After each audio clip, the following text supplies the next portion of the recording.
Magandang hapon! Kumusta po? Narito po ulit ang update natin para sa lagay ng ating panahon.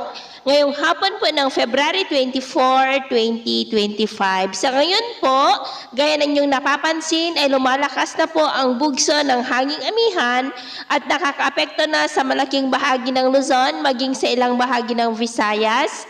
Habang ang shear line ay nandyan po ngayon sa silangan ng Mindanao at sa ating long range forecast, wala pa rin naman pong bagyo na namamataan, natatawid sa ating kalupaan hanggang sa susunod na 2 linggo, pero nananatili pa rin na may isang banta ng sama ng panahon na maaaring mabuo sa unang mga araw ng susunod na buwan at ang development pa rin yan ang ating babantayan.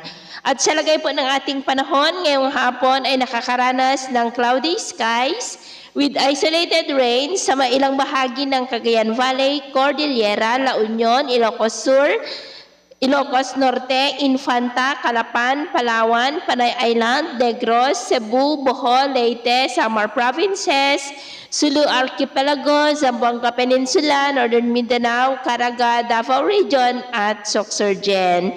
At mamayang gabi po ay posible pa rin ang mga cloudy skies with isolated rain sa ilang bahagi ng Cagayan, Apayao, Isabela, Quezon, Quirino, Aurora, Calapan, Palawan, Aklan, Negros, Cebu, Bohol, Leyte, Eastern Samar at malaking bahagi ng Mindanao.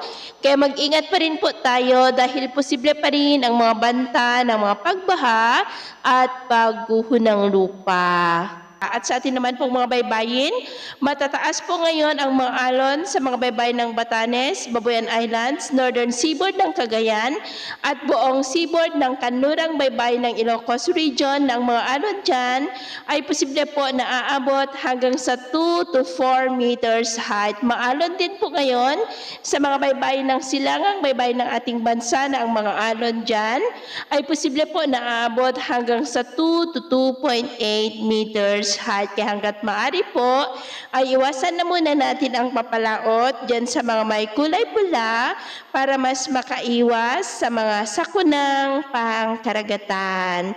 So ito po ng latest update natin sa araw na ito. At ako po muli si James na nagsasabing sa kahit na pagsubok po na darating sa ating buhay, huwag na huwag po tayong mawawalan ng pag-asa. Thank you and God bless.